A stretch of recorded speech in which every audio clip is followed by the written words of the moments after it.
Coming up, Preston Dennett began investigating UFOs and the paranormal. Tonight, we're not going to concentrate so much on UFOs. Well, a little cube talk at the beginning, and then out of body, and maybe some ghosts. Anyway, he started all this back in '86 when he discovered that his family, friends, co-workers were having dramatic and unexplained encounters. Since then, he's interviewed hundreds of witnesses, investigated a wide variety of paranormal phenomena. He is a field investigator for the MUFON UFO network, a ghost hunter, a paranormal researcher, the author of 17 books and 100 articles. Wow. Been all over the place. Radio shows, TV shows, history channels, deep sea UFOs and UFO hunters. His research has been presented, for example, by the LA Times, LA Daily News, Dallas Morning News. You get the idea. All over the place. He's taught various classes on paranormal subjects and lectures across the U.S. He currently lives in Reseda, California, and he'll tell you all about his website. We're going to start with the Cube. Hey, Preston. Hi, Art. How are you doing? I'm doing really well. You are in Reseda, California, right? That's right. Okay. I called you before the show, and I said, look at the Cube. And I take it you did. I looked at the Cube. Okay. Now, it doesn't look like a UFO.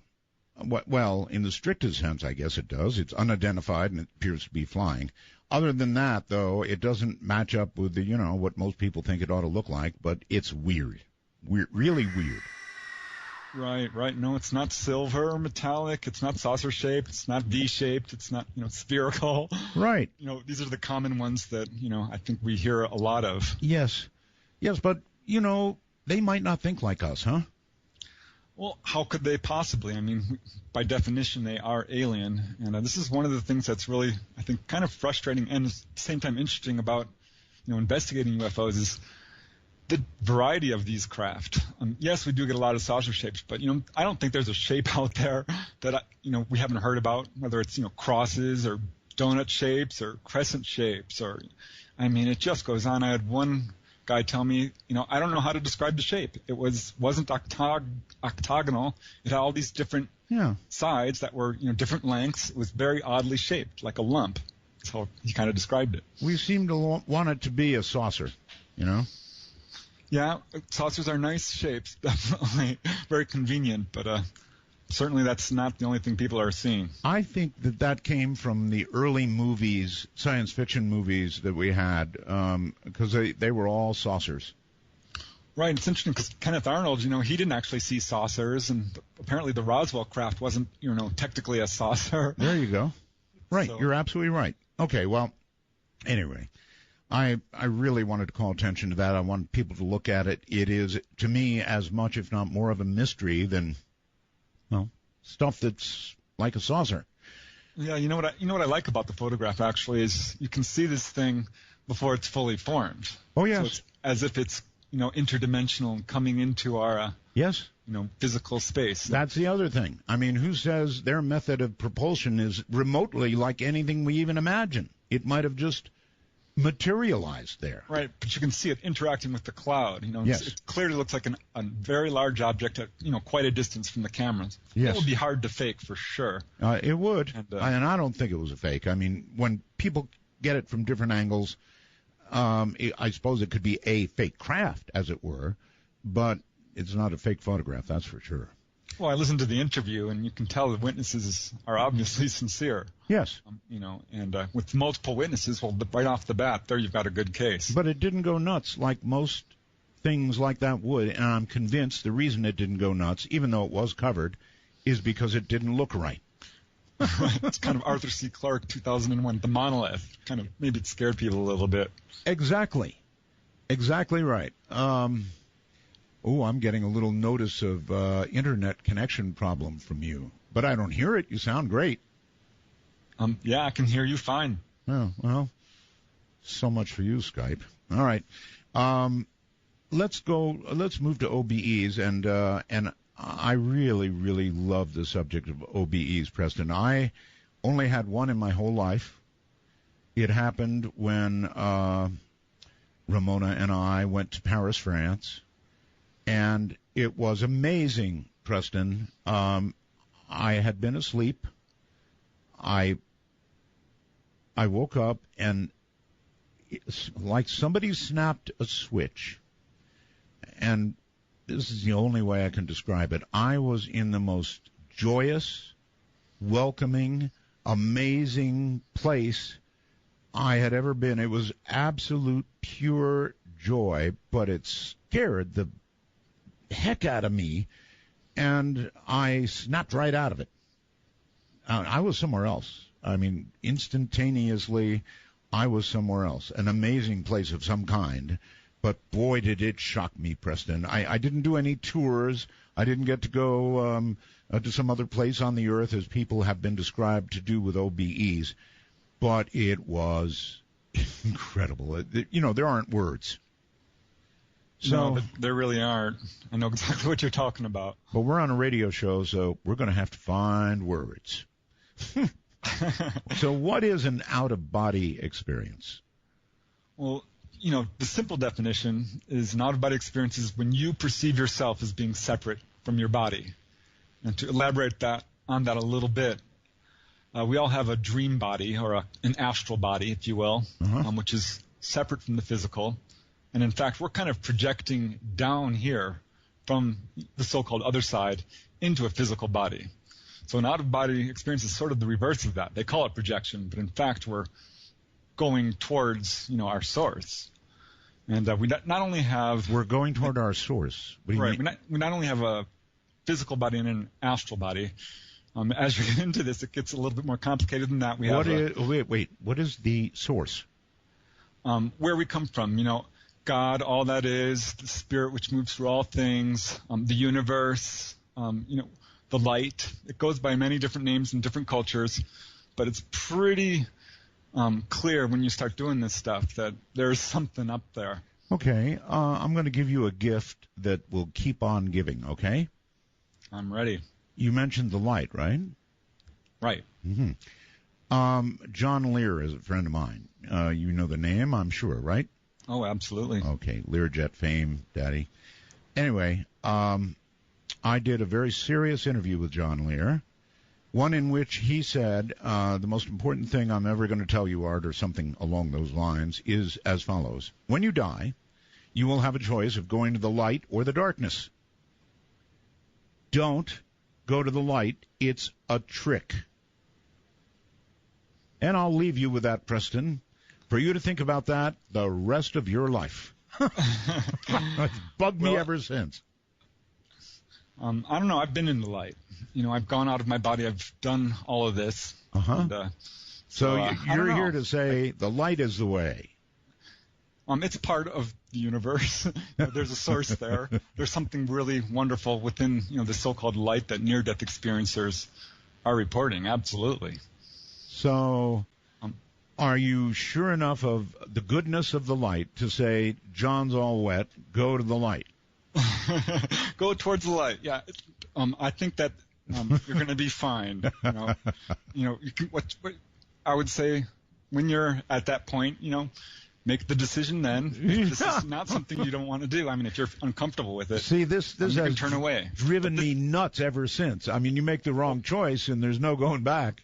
Well, here's the problem. I mean, this is a big problem on the other side. People who don't go towards the light, who are stuck here on the physical plane as ghosts. And a lot of these people don't even know they're dead. And this actually turns up in pretty much every out-of-body book I've ever read. All right. Did you hear what I read at the beginning of the program about the study in Iceland of the people who died violently? Yes. Yes, I heard it. I'm like, oh. Yeah. This is a problem. So it's real. In other words, I've said jokingly a few times, nasty on this side, nasty on that side. You think some truth to that? Oh, yeah. There's kind of levels of vibration. And if you are vibrating, with low-level emotions like lust or anger or greed or all of this kind of stuff, violence, you're not going to be able to move up to the higher realms where it vibrates much faster. It's much more beautiful. You have many more what I would call, I guess, supernatural powers, this sort of thing. I've had the lust thing. Oh yeah, this is something that the astral body is actually called the desire body, and Really? This is something you'll find out pretty quick if you start doing this sort of stuff regularly, because this is where all your emotions come from, and your suppressions and anything you've really not dealt with. And when you pop out of body, this is not at all unusual for people to become absolutely terrified. Yeah. I get that. Or completely joyous, or consumed with lust, or the desire to eat food. It seems to me if you pop out of your body and then get consumed with lust, you're in real trouble because you need that body. Well, it's very much like having an erotic dream, you might say, except you're awake. Yeah. I get it, sure. So it's actually a really wonderful experience because you can live out pretty much any fantasy you want. You can create feasts of food. You can do just about anything that you can think of. The power of thought on the other side is amazing. You just think it, and it has a huge effect. The way you're talking about it leaves not much question in anybody's mind. You've been there. I absolutely believe I have. I really do. I think that we actually all have out-of-body experiences, but the trick is really remembering them. And I'm not alone with this. This is what other out-of-body travelers say as well. Oh, really? Oh, yeah. Gee, I can't forget mine. It was so profound that I can't forget it.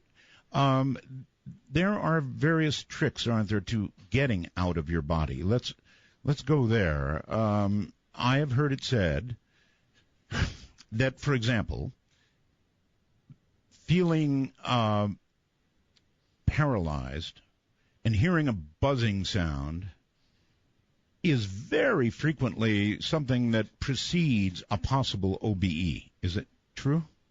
Right. That's called the vibratory state, and that means you're ready. You're actually feeling the higher vibration of the next dimension, which is what that is. So you're ready to go. It's basically just a process of relaxing till you get to that point. Okay, I've been there. I can't get past it. It's too scary. Yeah, there's a huge fear barrier which you have to get over and just do it. The thing to remember is you can't be hurt when you're out of body. It's a non-physical state. I know this is what everybody who talks about OBEs says. You can't be hurt. But I don't know. Let me ask you this. When you're out of body, is that, I hate to use this word, but I'm gonna, is that your soul that is separating from your body, in your opinion? I don't know if it's quite like that, rather than it's just sort of an awakening to what's already there, or kind of reaching out to the larger parts of yourself. To a certain extent, it feels like that. I mean, it feels like you are no longer in your body. If you get good at this, though, you can get to a point where you can do what's called bilocation. And I've had just a few tiny tastes of that. Do you think we have souls? Oh, yeah. Well, then, when you leave your body, would it be your guess that it is probably your soul that's a-leaving? Hello? Okay, so I was talking about or asking about the soul, whether you thought the soul left the body when you leave the body. Right. Well, some people do call it soul travel. I really don't know. I'm kind of just telling you what I experienced. And, that's fair. So I can't really say that this is my soul, but I do feel like you have a separate body, a dream body, which has actually these amazing abilities, such as flying. Flying alone is worth the price of admission for doing this thing. Oh, yes. Oh, flying. Oh. I'm so into flying, and just sort of floating and flying around the buildings and the lakes and the trees and the forest. We all kind of want to do that, and how cool it must be. And you're claiming you have done it. Right. Walk through walls, visit distant locations. I think a lot of people have had flying dreams, and this is a real close indicator that you're, close to remembering what's going on at night. We're all having these experiences each night. How do you know whether you're ready to walk through a wall? Well, you try it. It's a little disconcerting, I have to tell you at first. You're like, all right, I'm going to do it. Boom. I have to tell you, it took me over a year to keep my eyes open while doing it, and I wouldn't fly through telephone wires for a really long time just because I was a little bit nervous about it. So you really you swear on a stack of somethings that you've walked through walls. Absolutely, it's a remarkable experience. You can actually feel it. That is so cool. And brick is like a different texture from wood. Wait. Describe it. You said you can feel it. If you walk through a wall, never having walked through one, tell me, what does it feel like? Well, it's hard to describe, but you can feel the surface of the material, whether it's rough or smooth. Like brick is kind of grainy and rocky, and you can feel it right through your entire body, by the way, through your arms and legs. Wow. And which is different from wood and smaller, thinner substances like glass. I know words are hard for this. Let me try this. Is there any difference in the resistance of wood going through a wall and, walking through a brick wall? Yeah. Wood's easier, glass is easiest, and you kind of pop out. It's like going through a bubble. And you feel a little tug, and boink, you're out. Oh, that's cool. And, there's been times I've walked into walls and boom, hit it. I really appreciate your being able to describe this. It's awesome. I've always wondered what it would feel like. And you're saying there is a difference. And you said with glass, it's kind of like a little, and you're through. Right. How cool is that? But you can reach a point, where you don't actually feel any of this if you're vibrating at a really high frequency. But normally when a person pops out, they're still pretty low frequency and they're trying to just orient themselves. And you try and walk through a wall and you might bounce off of it, which has happened to me many times. It took me a little bit to learn how to do it. Well, see, that's what I'm worried about. Failure at walking through walls probably has some consequences, especially if you're really sure of yourself and you just go strutting right up to it, boom. Yeah, there was one time I popped out of body. I'm like, yay, I'm doing it. I flew through my bedroom door, flew through the hallway door. I was into the hallway outside, and I flew down the staircase of my condo building where I lived at the time. Yes. And landed into the second landing and sunk right up to my knees. And I'm like, oh no, what do I do now? Like flailing around, and I lost consciousness and was pulled back into my body. See, that's part of the really scary part to me. It just really is. The possibility that you might sink into something, for example. Ooh, that's not good. Well, let me alleviate at least, some of your fears, because the truth is, what I found is it's very beneficial, and that the dangers are way overstated, and I found, in fact, it's got a lot more benefits than dangers. There's no real danger of getting locked out of your body, or getting possessed, or going too far away, or getting lost, or anything like that, because you have this silver cord, which pulls you back. In fact, the problem is staying out. That's truly the problem. And you get pulled back at the least if you even think about your body. If you have, a lot of fear, it will pull you back. A lot of emotion of any kind will pull you right back into your body. Yeah, I've got to give you this. Every person I've talked to on OBEs over the years has said roughly the same thing. So, that resonates with me. I've never had a description of walking through things. That was really cool. But the part about getting yanked back, if there's danger or if there's big emotion or something like that, most have said that. That's what causes me to kind of buy into all this, Preston, because everybody's saying the same thing. Oh, yeah, at first you're thinking, my God, is this happening to me? This can't be real. I must be dreaming. And you get into this sort of quest. And beginners always want to start moving objects. I tried that for years, and I still can't do it. There's some people who claim to be able to do it. Right, not possible, I guess, huh? I haven't been able to do it. But what I was able to do is go to a distant location and look at it, and I'm like, wow, I didn't expect this to look like this. It was a location near my house, which I'd never been to. Yes.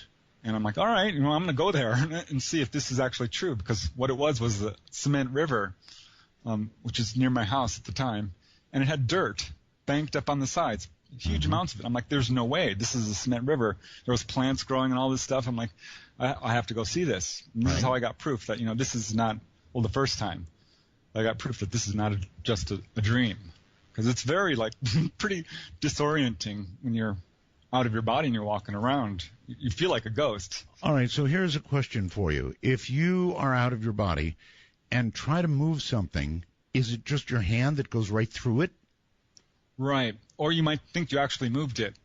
And because there's kind of weird duplicate energy forms, I guess, thought forms that you're moving around, which do move, but it's not the actual physical object. Mm-hmm. So, no, I haven't been able to do it, and I was obsessed with it because, I don't know, I felt like this ghost walking around, and I was dealing with a lot of emotions, dealing with a lot of lust, a lot of, gluttony. I would create these feasts of food and all this kind of thing. That brings up another topic, which I want to ask you about. You said you felt like a ghost. Is it possible, Preston, that some ghost reports are people doing OBEs? I would be surprised if it wasn't the case. Really? I think that there's a few verified cases, not nearly as many as I would think would be out there, but almost certainly that has to be the case. Because there are a lot of cases in the literature, at least, where people have gone over to other people's houses and appeared, which I've tried to do, by the way. And I'm flying around in front of people. I'm like, here I am. Do you see me? Do you see me? Seriously? And, they don't see me. They cannot see me. But you can see what they're doing, right? Right. If not, can you hear them? Well, let me think about that. I don't think I've been able to do that. I'd have to, I don't think so. There's been a couple of cases. Yeah, I was once, went to San Diego. I have a friend who lives down in San Diego. Thought, this is a far way to go. I'll try that. Okay. And this is kind of what you do. You have a plan in mind. And if you don't have your agenda ready, you're going to get distracted. You're going to lose consciousness. You have to really focus. It's a tightrope of consciousness. You're saying you can plan this like you would a trip. Exactly. Wow. You really hesitated when I asked you about whether you could hear people. That's interesting. You would think the auditory aspect of it would either be shockingly there or even more shockingly missing. Well, when you go to the other side, so to speak, yes, it's telepathic. You do hear music and things like that, but when people are talking, you're hearing them in your mind. Okay. That says it all. Do you always hear them in your mind, or sort of just if you want to? Usually. Not always. No, I once popped out. This is something I wanted to do. I said, I want to meet an enlightened master, someone who's made it. Right. And this beautiful woman appeared on my balcony, just a beautiful blonde woman. She says, keep your eyes open. And she grabbed my arm and pulled me up. Of course, I closed my eyes, and I instantly opened them, and she's depositing me into this field. And there's this guy sitting on a chair who I'm presuming is, the enlightened master. Right. And he gives out this one weird sentence, which is what they do, these kind of koans or poems or something, little riddles. And it's really interesting what he says. He says, when you do something, do it absolutely. And he said it out loud, and he was punctuating each word. So it was an odd sentence for sure, which has hidden meaning to it, which I could talk about. Sure. The whole thing is just so astounding to me. How many times, Preston, have you done this? I mean, is it so many you can't count, or what? Well, I probably could count it, but it's got to be in the thousands there, consciously. I think, again, that's a trick question. Yeah, I don't mean it to be. I don't mean it to be. I really don't. I'm so curious about this, and of course, people are going to come forward and they're going to say, I want to do this so badly. How do I do it? Right. Well, for one thing, there's no real qualifications. All you need is the desire and the time to do it. You need to be open-minded enough to do it. Put in the discipline. I don't think there's any link to physical health, because some people who are really good at this have ill health and others are very healthy. And there's no real dangers, as I was talking about earlier. And the only real obstacles, I think, are that people are skeptical about it, or they're scared, or okay. All right. They're lazy. I'm going to pin you to the wall here. You said there's no real danger, and I've had other people say that to me too. So here's the question that I need an answer to. How do you know that some people who have left their body on this excursion into Joyville, wherever it is you're going, didn't have the cord snap, and we now regard those people who left us in such a way as having died in their sleep? I mean, Right. No, I can definitely speak to that. There is one case, supposedly where something like that presumably did happen, but it was only one. It's kind of what I would call an outlier. And one person did tell me that they had a similar experience. A friend of mine says it only takes one white crow to prove there's white crows. These are statistically insignificant, though. When you look at the hundreds and hundreds and hundreds of cases of people who are doing this, there are just a very small residue. Flying is safer, I know.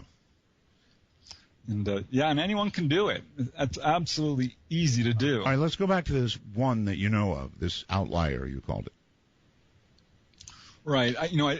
All I can tell you about the case is supposedly that this lady was proficient at doing out-of-body experiences and one day died at a young age. And there was no real link that they could make, specifically that she was out-of-body practicing at the time she was doing it. But it's one case we have of people who are really good at this and are doing it regularly, and they die at a young age mysteriously. Most of the people experience actually the opposite. I've got 20 cases now I'm worried of people who got healed of chronic illness, or healed of cancer, or healed of all kinds of illnesses, colds, healed just of hip just from injury. being out of their bodies. Absolutely. Yeah, there's these energies on the other side. This is where your perfect body is. The astral body is the superior body. It doesn't age, and your physical body is kind of modeled after it. So you can actually reach these healing places and heal yourself of physical illness. Now, see, that's making quite a claim. I've got 20 cases. They're anecdotal, but one really good one is Bruce Moan. He cured himself of sarcoidosis, which, his case was a really bad one, and it's often fatal.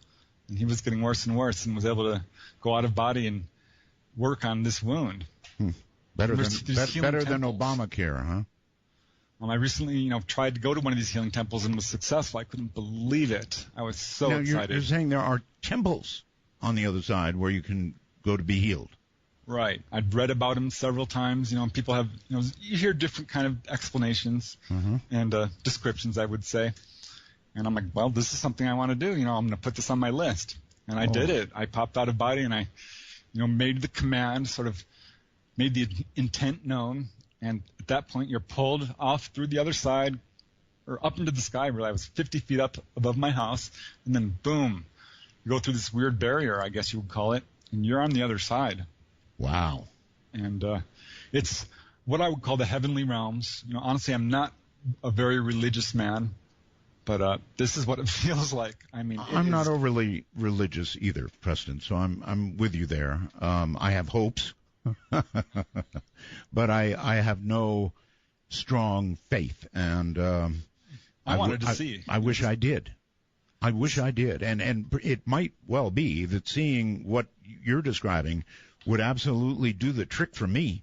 Bring me to the healing temple. Hey, I've got a bad back. Exactly what you do. Anyone can do this. You just meditate on this subject as you go to sleep. There's various ways of reaching the other side, and you don't have to go through all the weird exit sensations and things like this. I'm going to say about half of the out-of-body experiences I have, I just wake up on the other side. And you're fully awake, by the way. Colors are much more vivid. It's the real reality. This is a pale comparison. If I can just get past the fear. I mean, it really is scary, Preston, because you do go through that thing where there's a humming sound, and you may go through feeling paralyzed. These are frightening things to happen to a person before you get to something better. They really are scary. Oh, yeah, and it can get very loud. It can feel like an electric shock and feel like you're standing next to a jet engine. That's what I mean. But, that's as bad as it gets, and then pop, you're out, and boy, is it worth it. And there's just so many things you can do. You can learn about your past lives, for instance.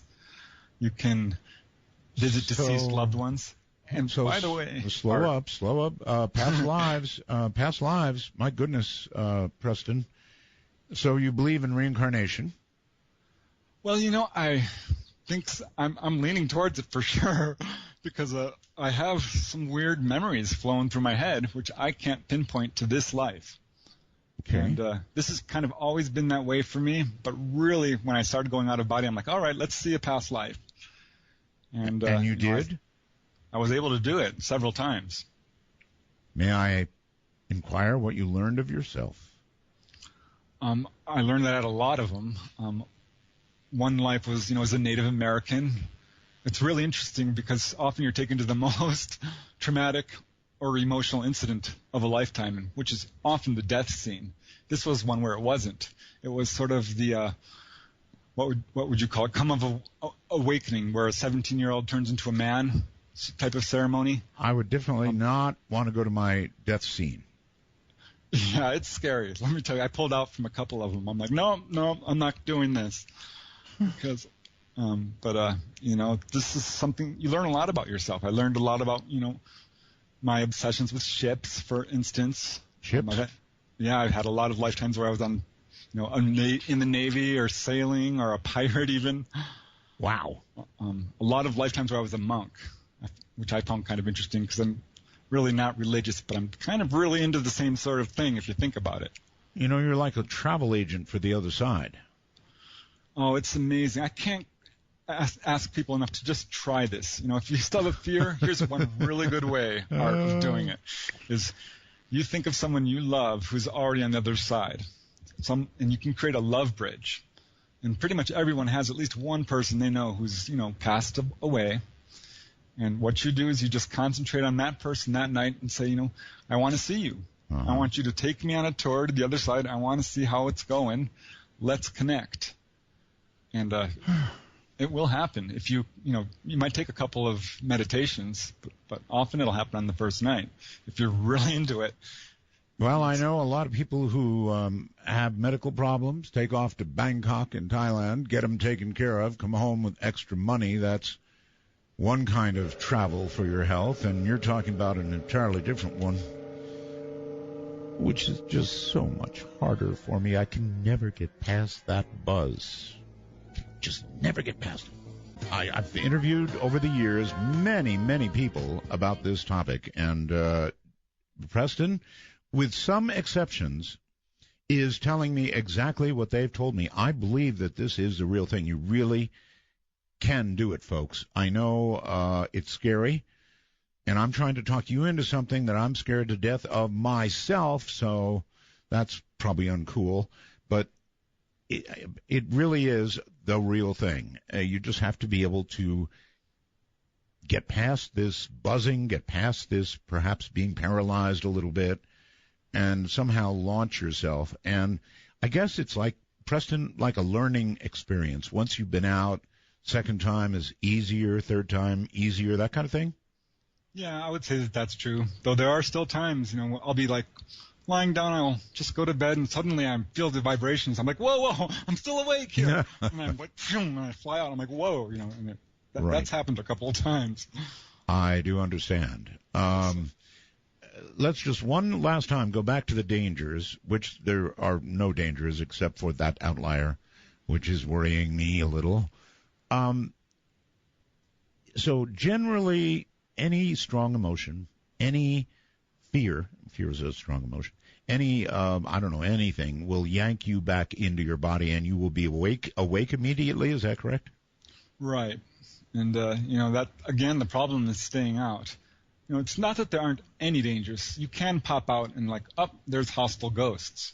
Oh, now see? Now why did you tell me that? Hostile ghosts. Well, I want to be honest. Okay, well, Which thank has you. happened to me, a couple of times, but I just ran back to my body, basically. And that happens automatically. It's like, oh, no, I'm going back. Well... But, yeah, it was scary. It definitely was. Describe that one, if you would, please. Hostile ghosts. You pop... well, I'm sorry. I need to get oriented. I've got so many questions in my brain, and one is this. It seems to me that the time this occurs is in that, weird little time between consciousness and sleep. There's this little weird gray area, right? Well, that's the doorway to the, getting out of body. There you have sort it. of Yeah. hypnagogic state. Right. Which is where the magic is. That's where it happens, the crack between the worlds, so to Boy, speak. it's such a weird time, isn't it? Between when you're awake and when you're asleep. And I can tell when it's coming because I start having weird thoughts, really just off-the-wall weird thoughts about weird things. And then I'm asleep. Right, I've tracked it very carefully. Suddenly your reasoning goes right out the window. Oh, yes. And you're just imagining things, and you're thinking they're real, and it becomes very kind of almost chaotic. So there's no dangers except, of course, dying because you didn't get snapped back and or manifesting before hostile ghosts. Right. Well, there was a time I would say I popped out of body. And I'm like, all right, I'm going to go. And I'm going to be totally honest with you. Usually when I go to the other side, it sort of happens automatically, or I do it by just flying real fast and saying, this is where I want to go. Right. And you pop out in these beautiful heavenly realms, or sometimes farther where it's even more amazing. But sometimes, you are kind of in between, and there's what you call a darker place. Yes. Sort of a blackness, or the lower realms. And I visited these as well to a certain extent. Have you ever intentionally gone to those darker places? Yeah, and it was not nice. People were pushing and shoving, and you try and pull them out of this place, and they can't hear you. Really? And it's very uncomfortable, to say the least. But once I was flying out, and I felt some weird little creature grab my ankle. Oh. Well, this does not feel human. Let me tell you something. You have just scared away 70%, 80% of the people who were in your camp ready to try it. Women don't like to think about hostile things grabbing their ankles. They don't like it at all, I can tell you. I know how it sounds, and it did creep me out a little bit. I reached down and I felt its little fingers. Oh. And I peeled them off. You peeled them off? So in other words, you can, even though you can't move objects out of body, you can move other, dare I say it, other out-of-body entities. Yes. It feels real, in fact. There's not an experience on Earth that you can't duplicate, and it feels, if not real, even more real. You can interact with, if it's not the physical environment, an environment that's exactly like it. I mean, really, Preston, what is one of the scariest things you ever see in a movie? It's some lady standing there with this evil, probably detached hand headed toward her ankle, and everybody screams. So that's a rough one to get past. Yeah, well, I'm telling you, the benefits of this are so much better. Yeah, but as a travel agent, you might as well pull your shingle off your door. Talking about ankles. Ay, ay, ay. Okay, all right. So, that was one experience. And another, I'm going to be honest, which was unpleasant, was I flew out of my house, and there was 3 men there who were clearly hostile and wanted to hurt me. Not the 3 wise men. No, these were not wise men. These were murderers. These were thieves. These were N-words. I mean, these people were vile. Lovely. So I'm like, all right, I'm leaving. Probably all 3 of them products of having died violently. And, God, that was an interesting story, wasn't it? Iceland. Right. Of all places, Iceland. It certainly touched a nerve, because there's, as I said, a lot of ghost problems out there. In fact, if a person does this astral travel, at some point you're going to be called on to save a lost soul. I'm like, hey, that hasn't happened to me, so I did it. I did it intentionally. And it was amazing. I found this lost. I was taken actually to this girl who had apparently suffocated under her house. I had the impression that she was murdered, but I couldn't say how. But she was scared. I'm just terrified, and I'm like, it's okay, come with me. And she wouldn't. I'm like, your mommy wants to see you. Right. And that sort of, got her. She's like, yeah, really? And I'm like, yeah, I'll take you to your mommy. And I'm just, winging it, because I didn't know what to say. She was a poor little girl. I felt terrible. That's what every bad guy going after a poor little girl says. I'm going to take you to your mommy. Yeah, well, somehow I was able to convince her, the poor thing. She took my hand. I could feel it And I've read a lot about this, that it's, Wow. at some point they disappear, and you want to pay very close attention. So I had her hand, and I was looking at her. She was just a little girl with blonde hair, a little sundress. Yes. Cute little girl. Yeah. And I'm like, let's go see your mommy. And I flew off to, what I would call the heavenly realms. And boom, no sooner was I kind of right through that barrier and into this pastoral place where she was gone. See, you had me during the first hour. You had me cold. I was ready to try it again, and now you've lost me. Pastoral place where she was gone. See, you had me during the first hour. You had me cold. I was ready to try it again, and now you've lost me. I'm scared again. What do you think? We'll come back to OBEs in a second. What do you think causes people to become stuck here, ghosts? I think there's a huge number of reasons. And the number one being they're skeptical of life after death to such a point that they don't even consider the possibility that they're dead. So that's a huge problem. That the dead just don't know they're dead. They don't know it. They honestly do not. It seems hard for me to believe, but this is a real problem. And as well, there's that whole category of people who are addicted to whether it's alcohol, drugs, or sex, or even their home. Right. They don't want to leave their house because they love it. And they know they're dead and they don't care. Another reason is guilt. People feel so guilty that they're afraid that they're going to be judged by God if they go to the other side. Well, I have heard that people do get attached to houses, that ghosts get attached to houses. And I'll be honest, I'm attached to my house. Yeah, I love my little house. I don't want to leave it. I mean, it is part of a human's comfort level, right, in life. Your house is your castle, whatever you want to call it, your comfort place. But here's the thing, Art. You have one on the other side. You can create one, is what I'm saying. And it's awesome because you can build things any way you want with just your thought power. Once you get good at this and you go up, what I would say, to the next dimension beyond, or a dimension beyond the pastoral realms, which is, it gets really crazy up in the higher realms because you can do all these things that are like superhuman. I wanted to talk to you about this tonight because I wanted to talk about it, but I had no idea that you were this into it, this experienced with it. How long have you been doing this, Preston? Did you begin young or what? I began pretty young, actually. And this is now my favorite subject, by the way. I love this stuff. It has transformed my life to such a degree that I think I hear it. Yeah, I can hear it in your voice. It's so much fun. You were doing this? Well, my mom died in 1984, and I was 19 years old. And so it was a real shock. I think our family was very skeptical of this kind of thing. I know they were. Certainly I was. Didn't believe in ghosts or life after death or anything paranormal. And so this was a really difficult thing to deal with, obviously. Sure. I saw her ghost. I'm thinking, all right, I'm really flipped my lid. I'm not going to tell anyone this. I'll tell you that.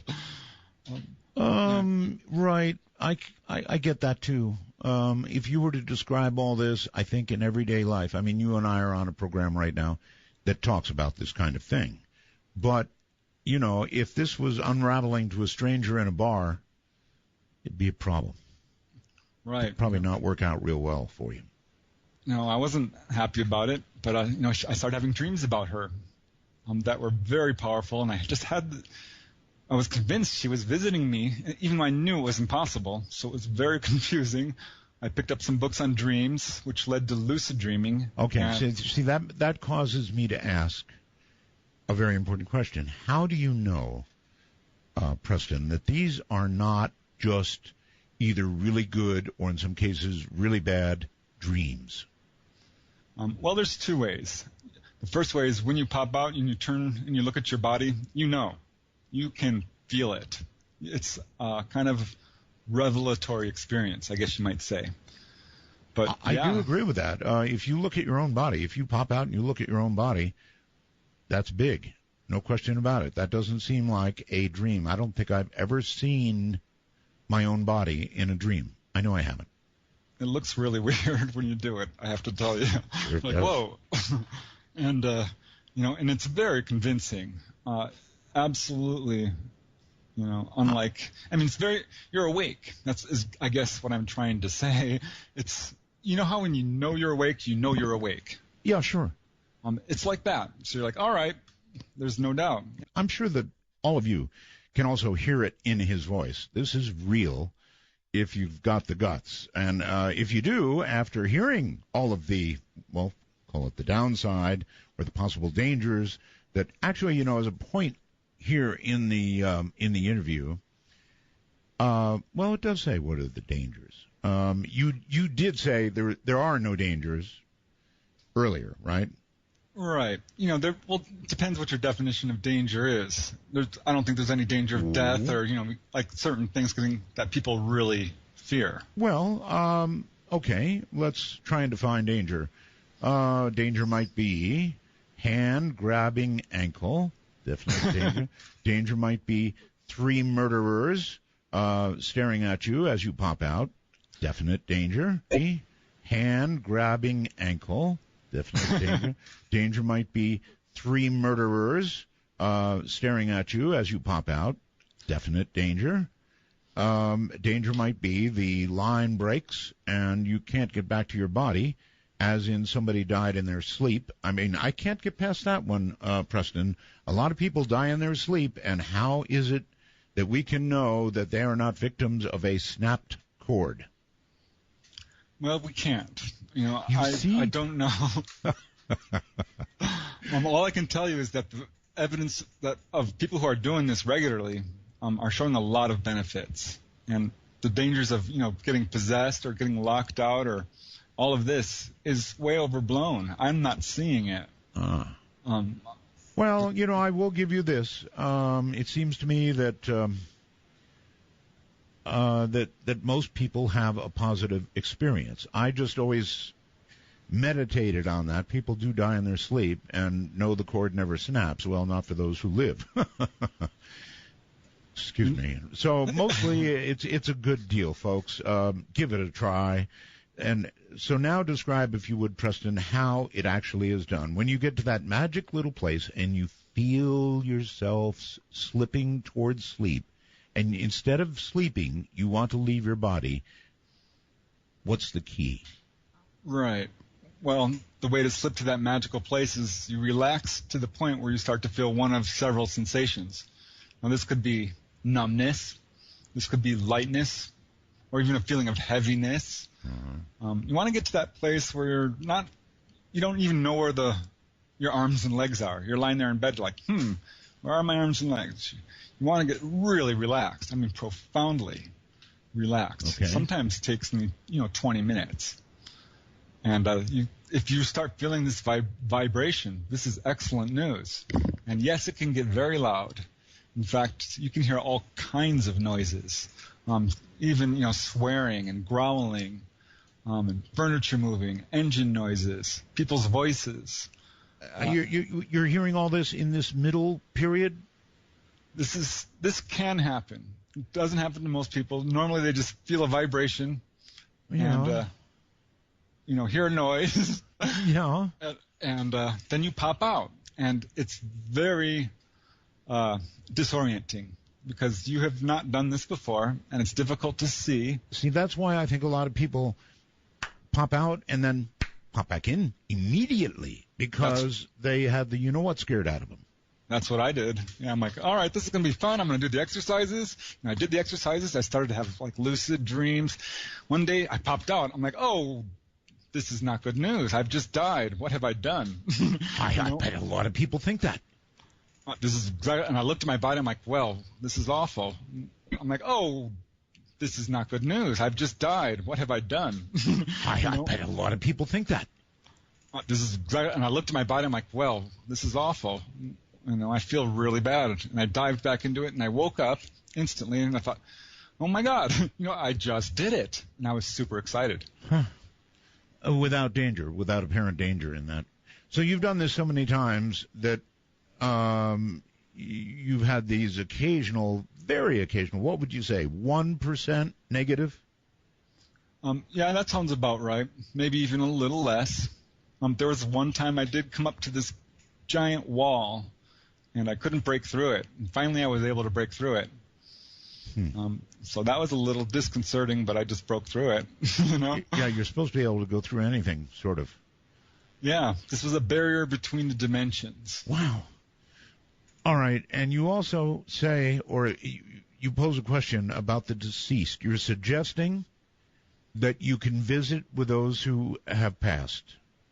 Right. That right. says so much. I mean, if you can do that, then, my goodness, Preston, you really are in the place where the light is, in the place where you'll ultimately go.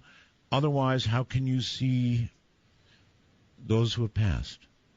Or I have to tell you, the first time I went doing this because I wanted to see my mother. You know, the first time I actually went awake and did this and saw her was the most amazing reunion I have ever had with anybody.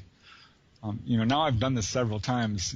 I've known a number of people who've died, and pretty much every time I'll go and visit them. Wow! But boy, with her. So you met your mom. Oh man, I was on my knees. She was so young. She looked so young. I couldn't believe it. I've lost most of my hair, but it all came flowing back. I have full hair back there. All my wrinkles disappear. On the other side?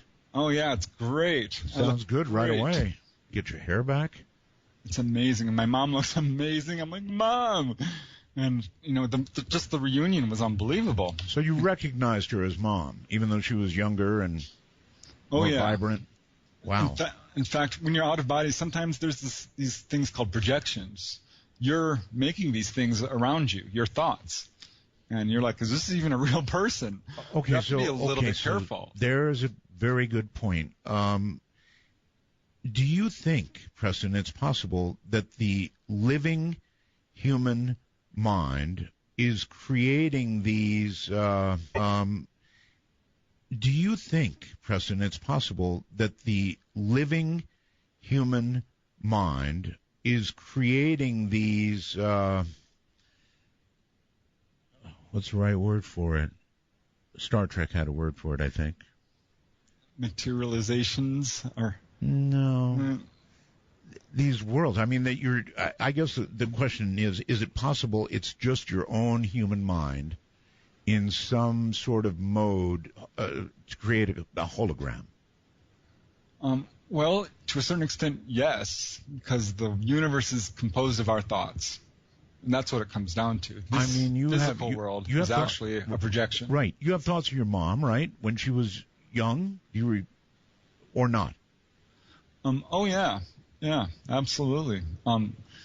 The proof that this isn't coming from a living mind, though, I think is pretty extensive. We have a lot of people visiting these locations on the other side, and they're describing the same type of thing. The people are getting information that they couldn't have gotten any other way, about the deceased and things like this. Okay, that's an interesting question. And proof. In other words, how many times has somebody gone to the other side and come back with, some piece of information that amounts to proof because it could not have been known in any other way? Yep, happened to me. Couldn't believe it. I popped out and I'm on the other side walking around, and I'm like, this is the bright place. This is where I usually go and to meet people who've died. It's very bright. And there was my friend Rex. I'm like, Rex, what in God's name are you doing here? He was alive. I'm like, what? And he was looking great. Normally he's in pretty bad health. Hunched over, has stomach problems. Yeah. But by no means, super severe to the point of, death or anything like this. And you're saying he was at that time still among the living? Well, I came back to my body. I'm like, oh my God, do I call him? I should call him. Right. He was actually my father's friend. I don't know him that well. Right. I'm like, well, I don't really know him. Well, he called, or his family called us. He had had a stroke, and he was non-responsive. He was, in a coma there for a while. He eventually did recover. Wow. But, wow, he looked great there on the other side, I have to tell you. How soon after you came back did he have that stroke? He had already had the stroke. Already? Yeah, but I did not know it. So he was sort of a little bit here and a little bit there, in a way. I think that's what it was. Absolutely. Yeah. It was the place where I always see these people, who have passed on. Usually. I had a friend who died of alcoholism. And a very close friend, by the way. It was tragic. And I'm like, well, I don't know how this is going to go. Right. And I'm like, but I'm going to try. And about, a couple of weeks after he died, I gave him a little bit of time. I popped out. It kind of happened naturally. And I found myself in this very dark place, one of the much lower realms. And he was not a happy man. He did not look well. And he told me, I'm not ready. He kept saying, I'm not ready. I could not do anything for him. So that was terrible. I came back not feeling well. I'm like, oh no, I can't tell anyone this, his family or anyone. You should have said something to him about the clinic on the other side. Right? Well, I prayed for him, is what I did, and I went back, I sent him, I guess, what you call love energy. Okay, all of these experiences you've had on the other side, Preston, was there ever a sign of what, we all think of as God or a God? Oh, yeah. Oh? Yeah. I think the higher you go, it starts to permeate the atmosphere. It starts to glow and sparkle in a way that you're like, all right, this is like the source. I went to the light. I'm like, all right, I want to try the light. Right. I did that. I basked in it. I'm like, wow, this is lovely. I love. But it was kind of like a sauna. It's like beautiful, sauna. Lots of love. It was great. A sauna. But, okay. Preston, are you there? I'm here. Okay, you can imagine a lot of people have questions about this kind of thing. So we're going to go to some of them if it's okay with you. Oh, yeah, bring them on. Oh, trust me, they'll come. Anne, hello there on Skype. You're on the air. Anne. Oh, Anne, this is Dino. Well, Dino, it says Anne there, A-N-N-E. What am I supposed to do? I know, it must be my wife's name. How you doing, Art? Just fine, just fine. Yeah, hey, I'm calling from the Facebook group Talking Midnight in the Desert with Art Bell. Really? Okay. Shut up. Yeah, hey. Yeah, interesting guest you got going here. Oh, yeah. Yeah. It's an interesting topic, and it's real. I've interviewed so many people about this, and they sort of say the same thing. Now, Preston gave me more of the possible negative side than others have. Other than that, though, the process, how it's done, all that seems the same. So. Yeah, I mean, I've tried many years to get to that point. Still can't get there. I don't know if he has any any help for us who can't get to that point. Right. Because I've been trying. Can't get there though. Preston? Right. Well, there are different ways to approach it. You can approach this during the day. There's a simple exercise you can do that has a really powerful effect. And that's to ask yourself if you are out of body right now. And I know how it sounds because you're not. But if you do this, as much as you possibly can, but at least a couple of times a day, preferably, every hour, you will do this at night. And you'll have the most profound experience because suddenly you're going to ask yourself this question and you're going to find out that you are, in fact, out of body. But you have to do what's called reality testing. And to do reality testing, well, there's various ways, to find out if you're out of body or not. You can try throwing something. If it levitates, you're out of body. You can try pushing your finger through your desk or a wall. That could be painful if you fail. Just lightly press, and it'll be astounding. You'll be at work there typing or whatever you do. See, for example, right now. Ow. Yeah, my finger ain't going through at all. No, but but I will want you keep to do trying. this That's once, for sure. Whenever you think of it, a couple of times a day, and you'll do this at night, and your finger's gonna go through that desk, and you're gonna be like, "Oh my God, I'm out of body." I would be already out of body. All right, so during the day, enlighten me. I get the between consciousness and sleep part, but during the day, how do you do this? Well, this is something you want to do all day long. When you wake up, I don't know. during breakfast, at work, when you come home, ask yourself, am I dreaming right now? Could this possibly be a dream? Could I be out of body? And you look around. If you see any anomalies, this is what's called a cue, and pretty much every dream will have one. Something that's not quite matching up with reality as you know it. And this is how you get lucid. Yeah, I will try this out. I hope I don't hurt my finger. But I love the show, Art. Love the show. Love that you're back. And Dino giving you a shout out there. Love you. I love being here. Thank you very much. And we've got an international caller, I believe, on the line. Hello? Hello there. Are you there? Going once. Come on, I know you're there. Brandon. Is that right? Brandon, are you there? No, I guess Brandon's not going to say anything. Okay, no problem. We can move on. And we've got a million calls here, so not sure where to go. Let's go to the phones and say, hello there. You are on Midnight. Hello? Yeah, Art? Yes. Yeah, hi. This is Gary out in Phoenix and some Roswells over there. Thank you. For you.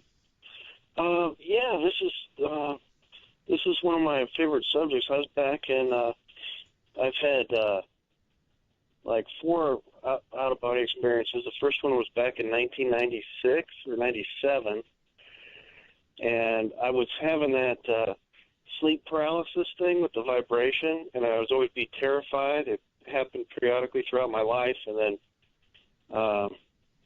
then I actually heard your program, and I forget who you had on there, but he was saying about directing your energy away from your body. Yes.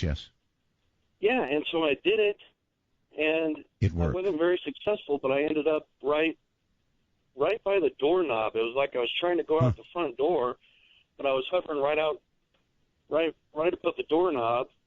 And then another time I got freaked out. I got out of my body and I went down to the ground.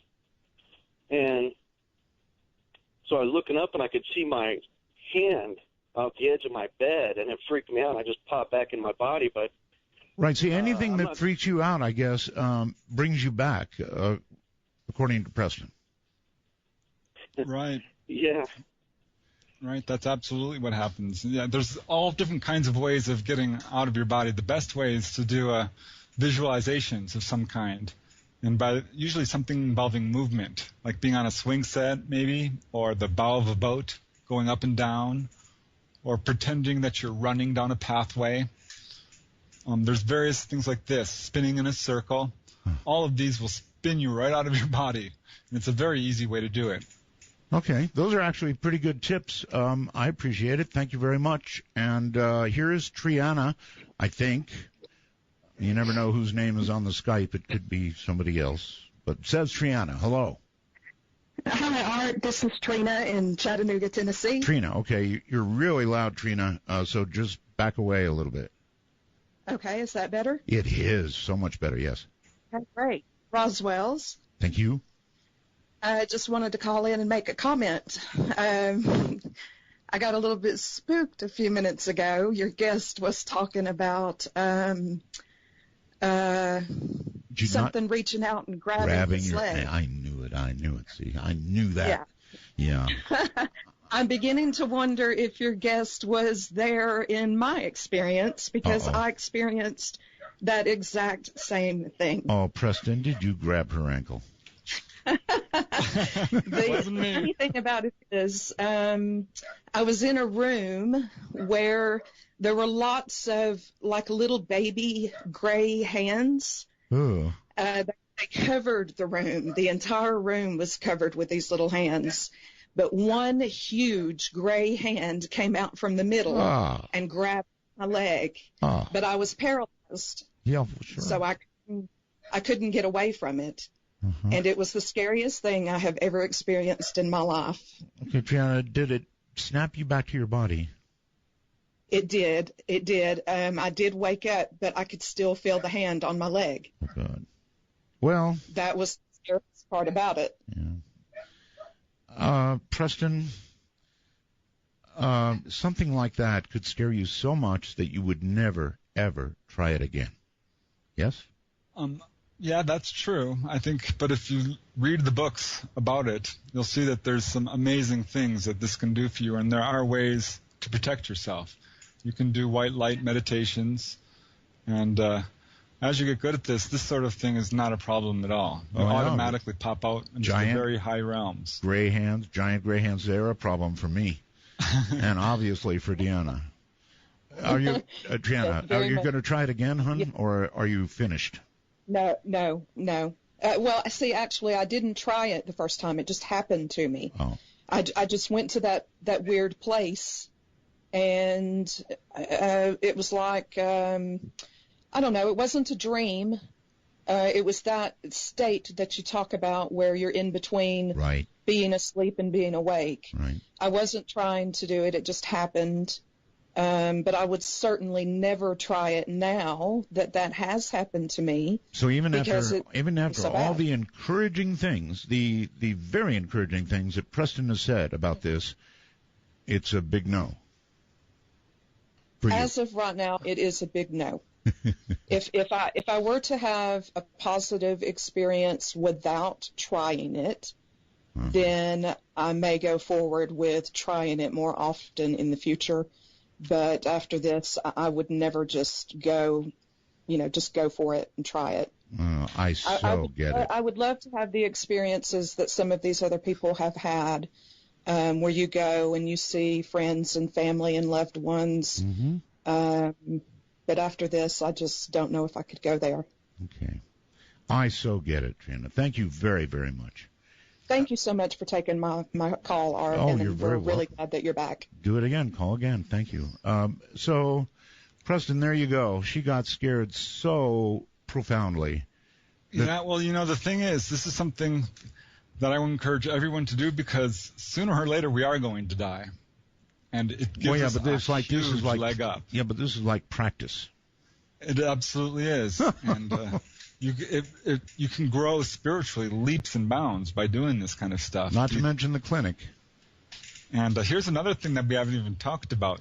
This wakens up your psychic abilities so profoundly that, I was coming home with dreams that were coming true on a pretty much daily basis, and it translated into waking clairvoyance. And I've had so many, really profound psychic experiences as a result of doing this. Well, okay. I mean, those are encouraging words. Here's somebody called Tristamy21. Are you there? Hi there, Art.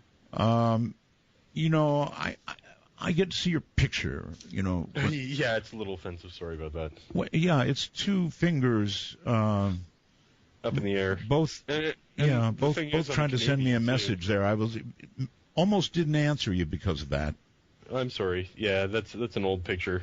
You might want to modify that. I mean, not a lot of people would answer that, but No. Well, yeah. I go on screen, so what the heck? Yeah. Sorry about that. So anyway, go ahead. Yeah. I've had something happen. It was when I was younger. I actually fell off a cliff and landed on my back, and I couldn't stand up. I couldn't move. It was like paralyzed. Wow. And it seemed like an out-of-body kind of experience. It was really surreal. Things were quite odd. Do you think you were conscious the whole time or not? I don't know. It was just really bizarre. I don't know how to explain it. Never felt anything like that in my life before, though. And I couldn't move, and then all of a sudden, after that, I got up and I could walk again. I thought I was paralyzed, though. How far did you fall? About 15 feet. Oh, my God. Yeah. Yeah, you should have been out cold, for sure. And maybe you were. Who knows? Well, yeah, I landed right on a rock on my spine, basically. Ay. Yeah. Okay, so maybe you went to the clinic. I didn't go anywhere. Well, I know. But I mean, you were okay. Yeah. You said you got up and could walk. Yeah, I don't know what happened, how that happened. I thought I was paralyzed. Usually, you fall 15 feet onto a rock. Mm-hmm. No walkie. No walkie.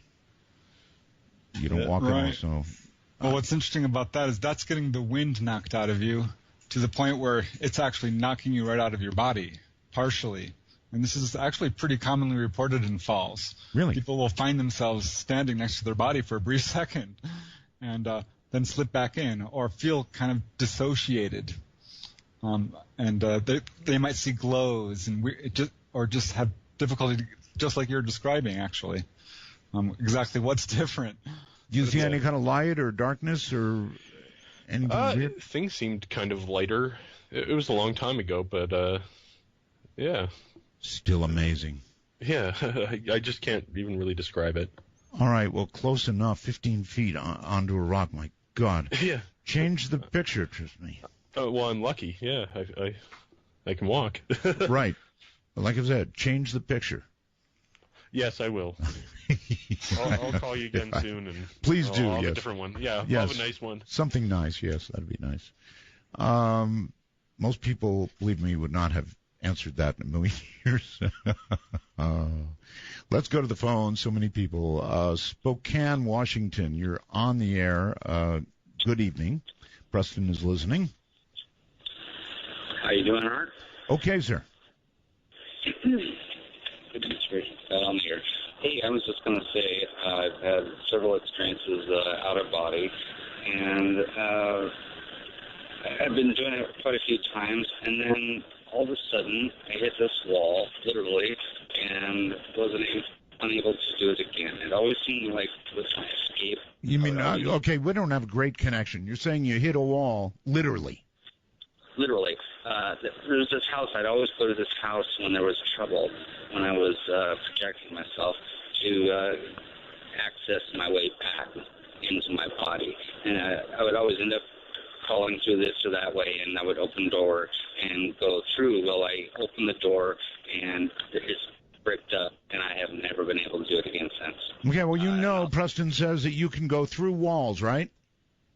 Yeah, well, I was literally like bang, done, bounced back, and never been able to do it again. Huh. There's something about that. So you're done with it, huh? I've tried. I can't do it. Okay, well, maybe it's that you can't, because you can't go through walls. Any advice on going through walls, Preston? Yeah, well, I know what he's saying. You know, I've actually reached this at a point, you know, I was unable to do it for a year. I'm like, well, is this ability gone from me? Because there's a couple of cases out there where people did it for a while and then, boom, they couldn't do it. And they had like one last visitation with a spirit who said, you know, you're done because you've learned all you need to learn, or you're not at that level, or various messages like this. So he needs to try the wall again. Yeah, I think that if you continue to do various exercises, read the literature, try the different ways of doing it, it will come back to you. Absolutely. Okay. Caller, are you still there? Yes. Good. Okay. Well, try. So, can you try the wall again and let us know? I will do that. Walk, don't run. That would be the only advice I could give. Walk, don't run. It's going to hurt if you. But on the other hand, maybe that would show your determination. You just go way back and take a big run at the wall. Yeah, I've done it, and I bounced right off. Oh. I did. But, you know, I didn't hurt myself, but I sure felt it. God, if this was a travel agency, you'd be so broke. And there was another time I was like out on my balcony, and I'm standing on the rail. I'm thinking, you know, I wonder if I'm actually out of body. I'm like, God, you know, if I fall, this could be terrible. I'm like, no, I'm actually out of body. I know I must be, because I wouldn't be standing on the rail. Let me guess, you jumped. And so I jumped, and I fell all the way down 3 stories. And lived to be on a radio program and tell about it, right? All right, Preston. I've had one that just was wonderful and scared me really seriously on the other side, and none since. And I think it's the fear. I do believe that it's the fear.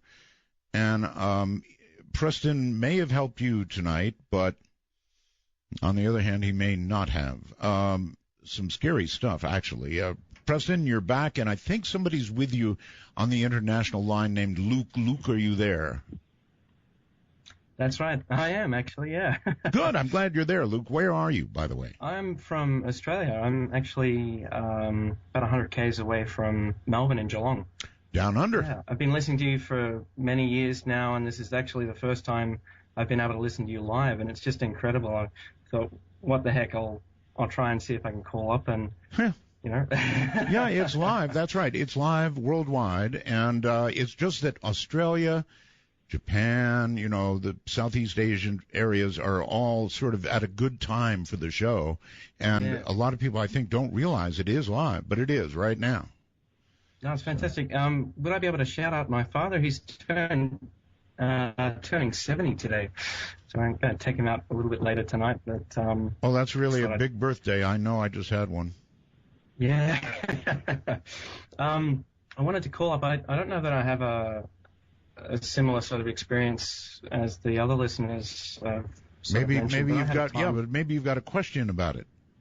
Oh, sort of. I had an experience that was more like going into myself. I was sort of lying down one night. I was quite relaxed. I had a hard day at work, and I just found myself sort of relaxing more so, and sort of found myself in this dark space. It was almost like I'd changed some sort of consciousness, and I actually saw myself sort of out of body as a young child.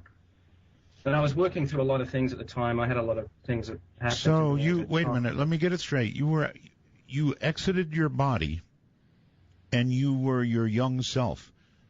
Yeah, it was just so bizarre. It was like I was young again. I was seeing myself as a 10-year-old. Wow. I mean, I'm 26 now. This probably happened maybe 8 or 9 months ago, but it was so bizarre, and I actually felt young again. I sort of felt my mind slow down to how it had when I was, that age. I was thinking about things that I hadn't thought about for many, many years. Wow. It was just insane. That's pretty wild. That's pretty wild. I mean, to actually feel young and to understand that feeling is pretty amazing. Preston? Yeah, I know exactly what you're talking about, Luke. What's really interesting is when you go out of body, time collapses to a certain extent.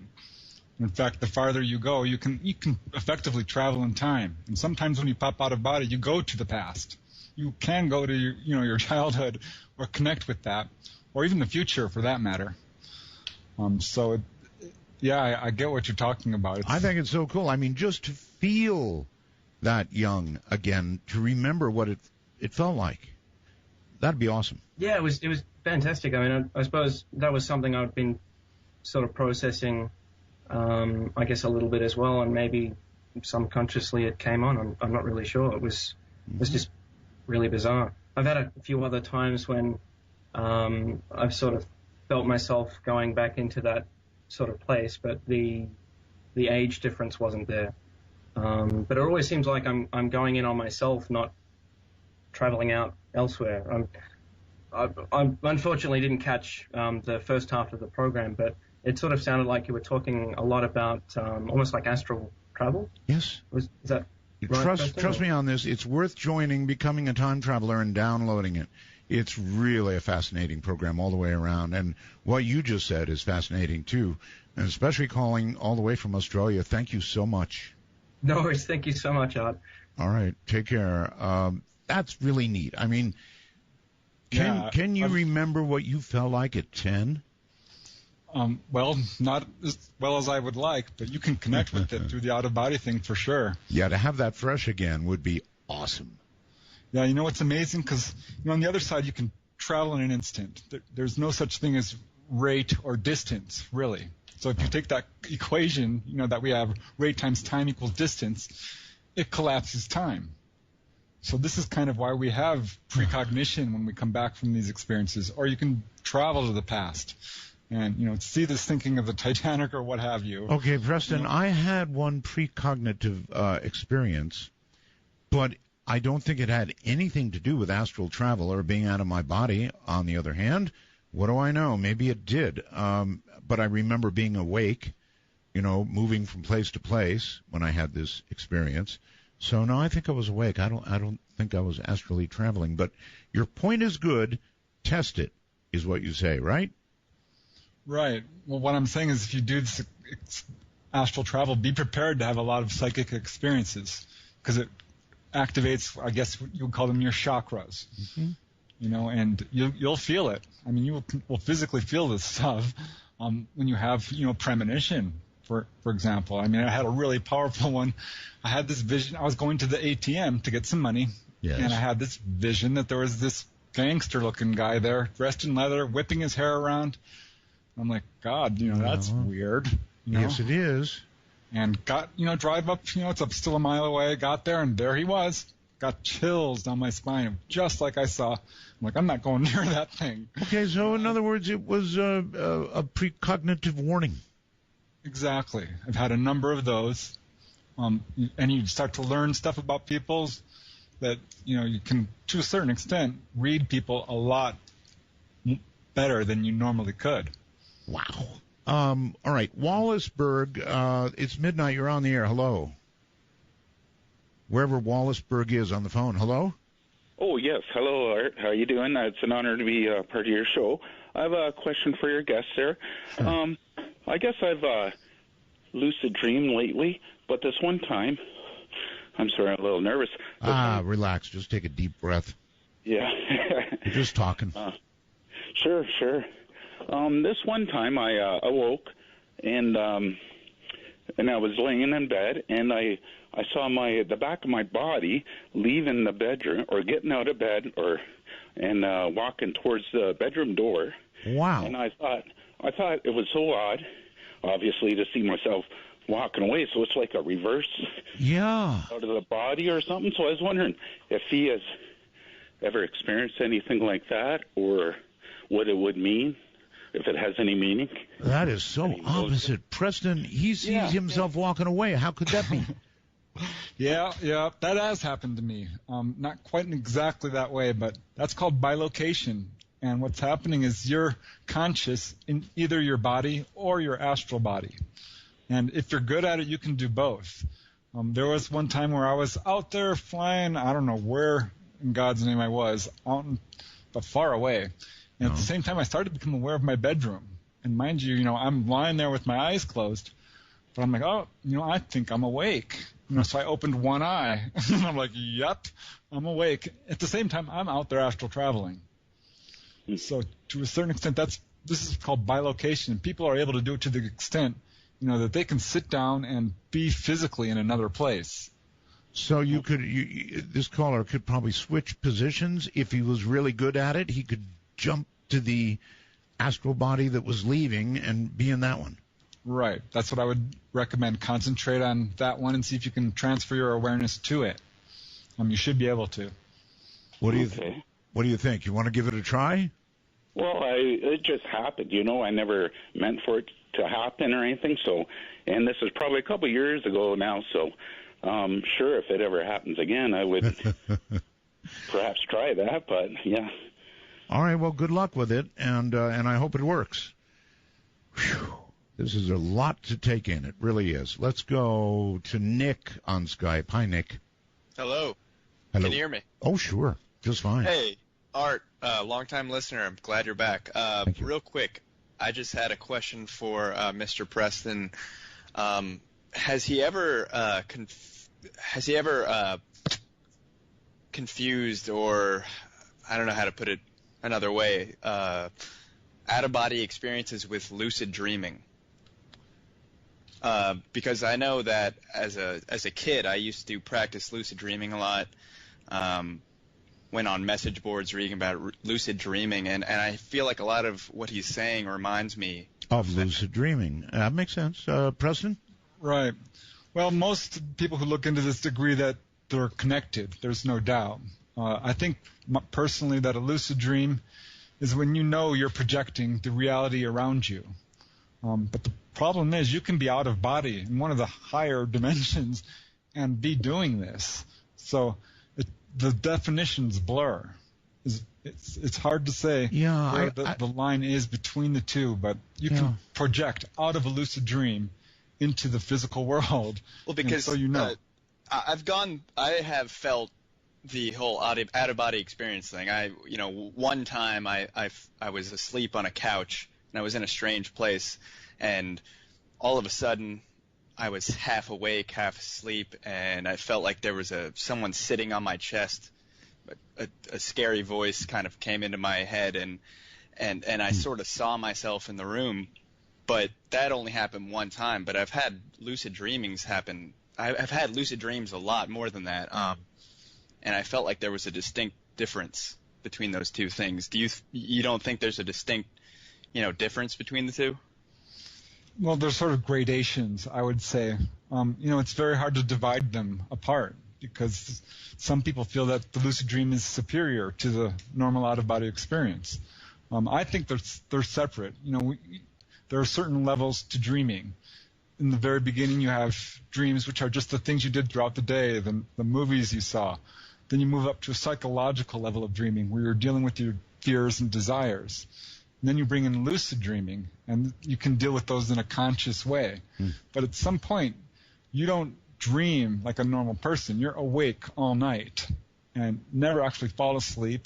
And you understand the difference between a mental projection in front of you, depending on where you are. I mean, if you're in the physical world, or if on the other side where you're manipulating things, or you're in a consensus reality, like, the heavenly realms, where everyone agrees this is, the way it is. Okay. So it's hard to describe. Sure it is. All of this is hard for words. Caller, thank you. Yeah, no problem. And I'd just like to give a quick shout-out to Richard Hoagland. Looking forward to his show after this. I'm really enjoying it. And just remember to think of the suicides. Coming up at midnight. All right. Suicides. So sometimes I get into this state, Preston, where I think that I have not slept all night. And frankly, I haven't slept all night. But I have been in that little tiny gray area we were talking about, in and out of it, so much that I lose track of reality. That's the only way to put it. And I might have a dream that appears to be, or seems to be, so real and so quick, and I'm just like in and out of this, if I can't sleep. Most of our dreams occur, I'm told, in that area between sleep and wakefulness. Is that true? Right, the REM state. Right. Absolutely. Right. But like I said, we all go out of body every night, and the truth is we're not unconscious. We're conscious on the other side. We're talking to our relatives. We're having experiences. We're planning out our days. Right.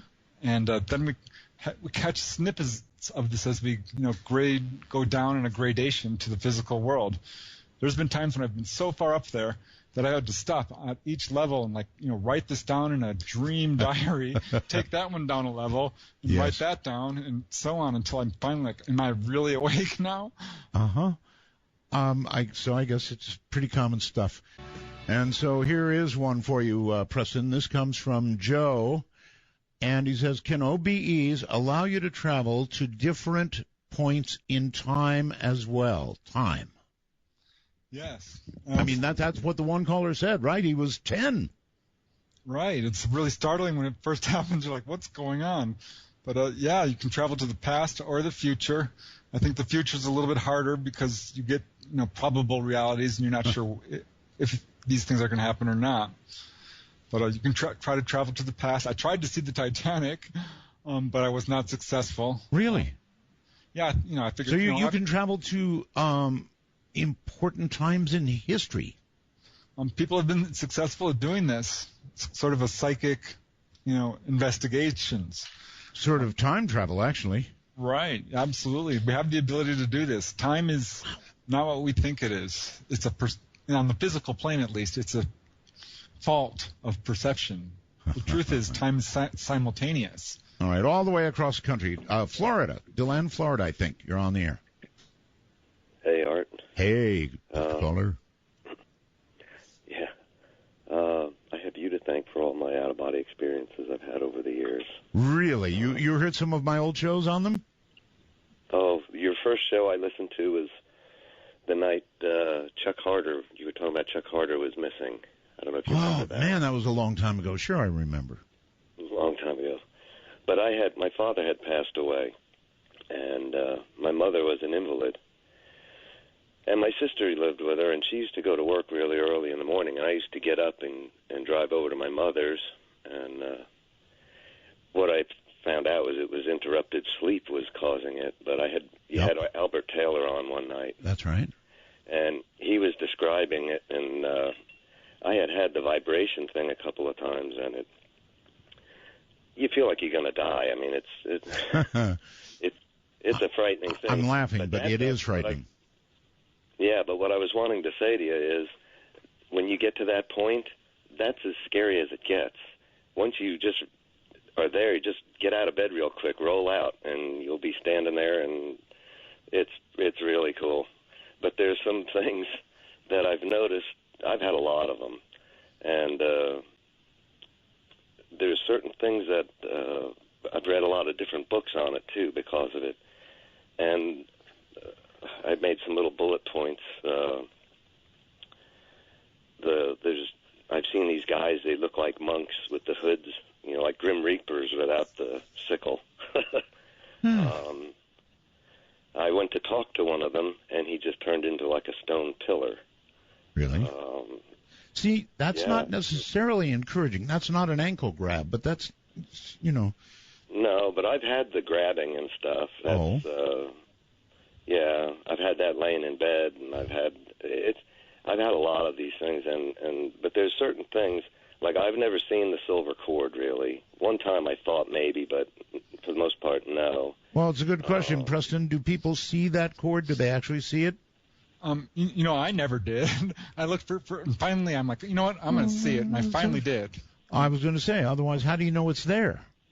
Well, it's there because enough people report it, and if you look hard enough, you can find it. For some people, it's a tiny little filament. For others, it's a big white hose. Right. Some people never see it at all. Some people see it symbolically. I'd want to see it, and I'd actually want to test its tensile strength. Exactly. Yeah, you can do that. So you've never caller, you have finally seen it, or what? Not really. I had an obstruction in my vision one time, but when they talk about like commanding stuff, I think it was William Buhlman had in his book about clarity now. Oh, it's unbelievable. That really, you can see good. The other thing is sometimes when you're laying there before, when you've got the vibration thing going on, right, that third eye bit, that's pretty neat because all of a sudden you can see, but your eyes are closed. But yeah, it's just quite an experience. Well, right away, seeing with your eyes closed, that'd be a big tip-off right there. Yeah, well, how I always have done it, I've laid in bed and just focused on my breathing. Right. And as you breathe in, I just make like it's coming up my feet, up my legs, and then out. And while I'm relaxing, and then when you think you're relaxed, you can kind of like relax one more time. You just get more limp. A lot of times I'll focus on a little shape, a triangle or a square or something. Right. But then the other thing that helps also for me is thinking about where I think it was Albert Taylor might have said it, but thinking about where you are in your body, and it's like, 2 inches behind your eyes or whatever, And when you think about that, you get to where you don't feel your arms and legs anymore. You're just so relaxed. But that's usually when you hear the roaring sound or the people talking to you or what. I mean, it's very strange. But once anymore, I haven't had one in quite a while. But I noticed when I was doing it, I got to where I could have them pretty much every night if I wanted to. But it drains you something terrible. I mean, sure. If you do it back-to-back couple of nights, you feel like you've been hit by a truck. I mean, and then what happens is you get so tired, you just, when you go to sleep, you just won't have one. But what did it for me was the interrupted sleep, and I didn't know what it was. And like I say, going over to my mother's in the mornings there, and then laying back down to get another hour or two of sleep. And when I first had it, I didn't know whether to go to like the hospital or what, because that vibration feeling and you just feel like you're going to die, it's very unsettling. But like I say, I had that several times, and I had no idea what it was. But then I heard Albert on your show talking about it, and he was saying about, you have to just go with it. And it's scary to do, but the first time I did it, well, it's easy to say. It's easy to say, but it's not so easy to actually do if you're afraid. Well, no, I was afraid, and that was the thing. But Albert, was saying, "Oh, you just got to go with it." And I just got to the point where I wasn't enjoying having the vibration thing all the time. Oh no! And then, like I say, as soon as you roll out, that's gone. That's the scariest part. Once you get to that point, that's as bad as it. From there on, it's just really cool. Then you can. I've stood on the moon, Art, and looked at the Earth, and picked up a handful of. It was like beach sand. Just I did the same thing. Did the same darn thing. Really? Yeah, couldn't believe it. To hear you say that, it's so cool because that's exactly what I did. The first night that the first time I fell out of my body, and I was laying on the floor looking up at my legs on the bed, and it was like, and then boom, I was back. But then the next night, I was able to completely just roll out, and I got to the foot of the bed, and I was standing there. I could see my wife and myself sleeping, and I was a little hesitant to leave the room, and I did, like triple somersaults and stuff right there. It was just amazing. And then I was back, and after that I got brave, and I thought, okay, I'm going to go somewhere, and I dove through the front windows in the bedroom, which I thought was going to take me out into like my front yard, and I ended up in the tunnel with the light at the end. Wow. And that was quite a ride. And I got to the end of where the light was, and I stopped, and I thought, this isn't where I want to go right now. And I was right back up the tunnel and back in my body. I was about to ask you if you considered the John Lear thing at that point, but apparently not. Yeah, no, like I say, it's a lot. When you have it happen to you, there's just a lot of information all at one time because it's... And the other thing, and I forgot who it was that mentioned it. Got to be really quick. We're coming up on break here. I think it was Albert Taylor had mentioned about your higher self. Right. And I've requested that one time, well, actually more than once, but it's like an inverted tornado over your top of you with just swirling, and it's the most intense euphoria you've ever could imagine, and it gets so intense it just bangs you right back in your body. I've never gone beyond that. All right, well that is the safety return to tell people how to get, I don't know, hints on how to do OBEs. I'm sure you have lots of written stuff. You know so much about it. Yeah, I do actually have a book out. It's called Out of Body Exploring, A Beginner's Approach, and you can learn more about it on my website. If you just Google my name, Preston Dennett, it'll take you right to my website, the actual website address. Okay, it sounds like Bennett, but it's not. It's Dennett, D-E-N-N-I-T-T. Is that right? E-T-T. It's E-T-T. See, I didn't have it right. E-T-T. Got it. D-E-N-N-E-T-T. Right, I got all my books there, excerpts, and you can contact me through my website if you have any questions or stories you'd like to share. I'm always interested in, hearing from people about this subject and UFOs as well. Do you ever give people personal help? Excuse me? Do you ever give people personal help? Oh yeah. I counsel people through doing this. I think this is such a transformational experience, Art, that I think it's really important that people know about it. I do too. And oh my God, it just completely will transform your life. I really urge people to at least give it a try. All right, good enough.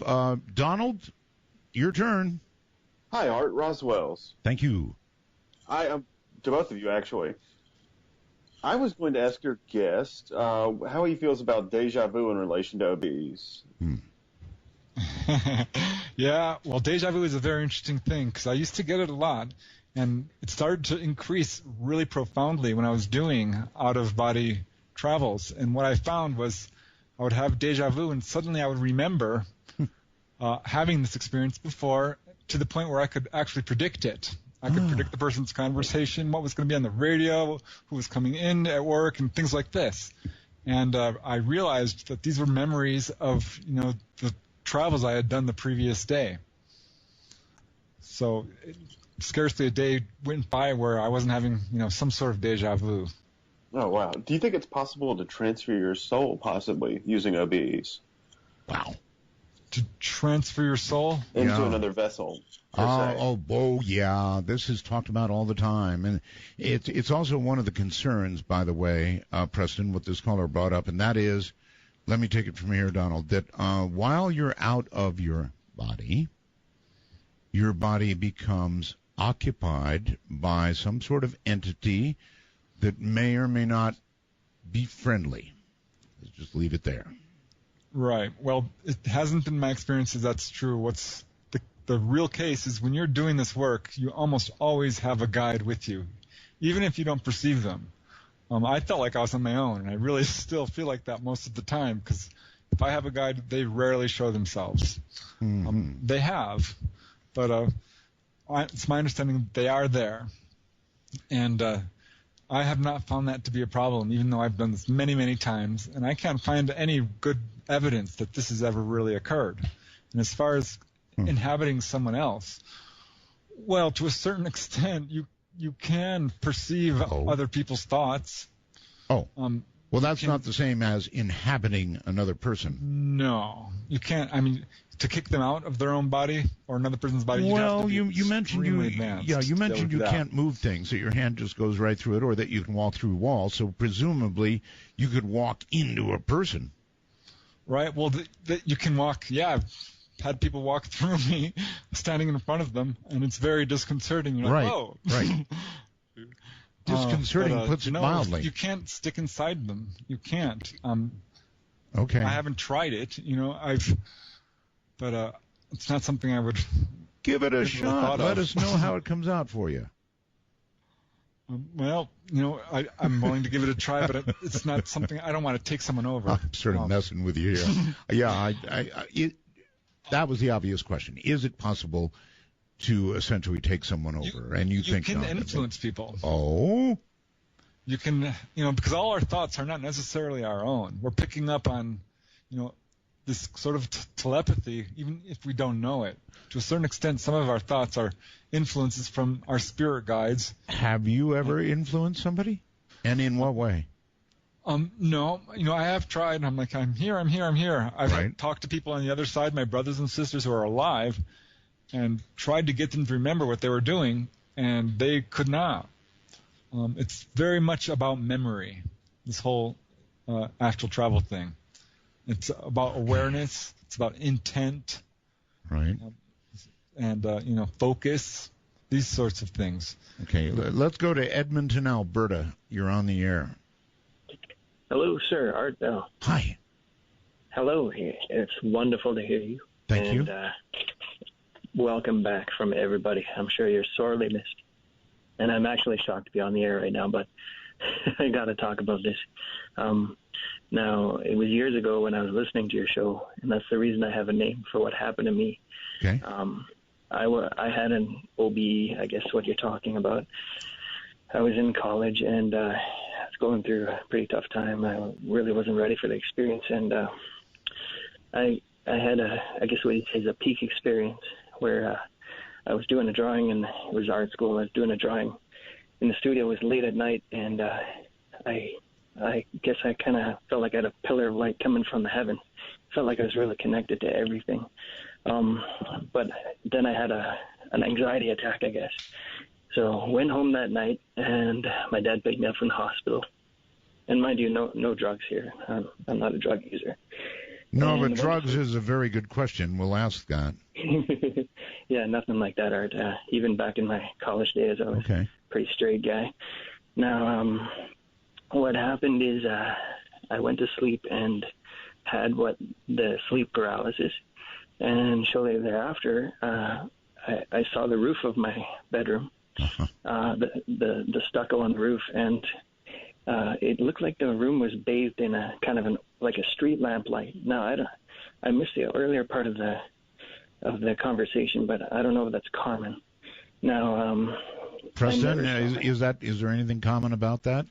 Oh yeah. When you go out of body, everything glows around you. It's the whole world kind of glows, and the higher you go, the brighter it glows. Okay. Wow. Yeah, and I had like the buzzing and all that, and there was anyway. My question is kind of, does that sort of physical and mental anxiety tend to cause those experiences, because I haven't had a full OBE since then. Though I have had sleep paralysis quite frequently, and I still have it, but it doesn't frighten me as much anymore because I kind of learned to live with it, right?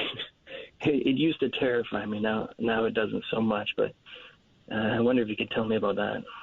Right. Well, absolutely. Yeah. Fear of death is where this sort of thing is, I think, coming from. It's the most pervasive fear that we have. And this is something that confronts it head on. And it can cause extreme fear and anxiety and terror. And it's something that we all have to work through. And this is why it's such a great thing for, elevating you spiritually and working along the spiritual path. This is a great way to face your fears, I guess, is what I'm saying. All right, let me ask you about drugs. There are those who say they have experiences very much as you have described, or part of what you have described, with certain mind-altering drugs. Is this an avenue you have experimented with or know about?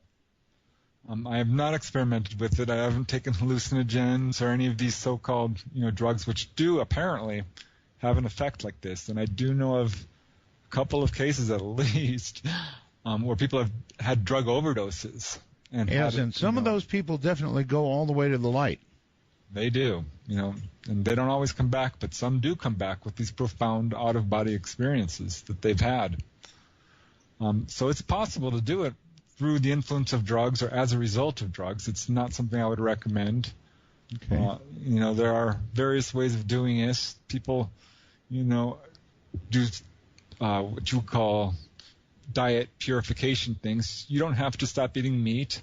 I've done this under the influence of alcohol, which is, I guess, an interesting That is interesting. You would think alcohol, which initially and for a very short time is a stimulant, but then becomes a depressant, I believe.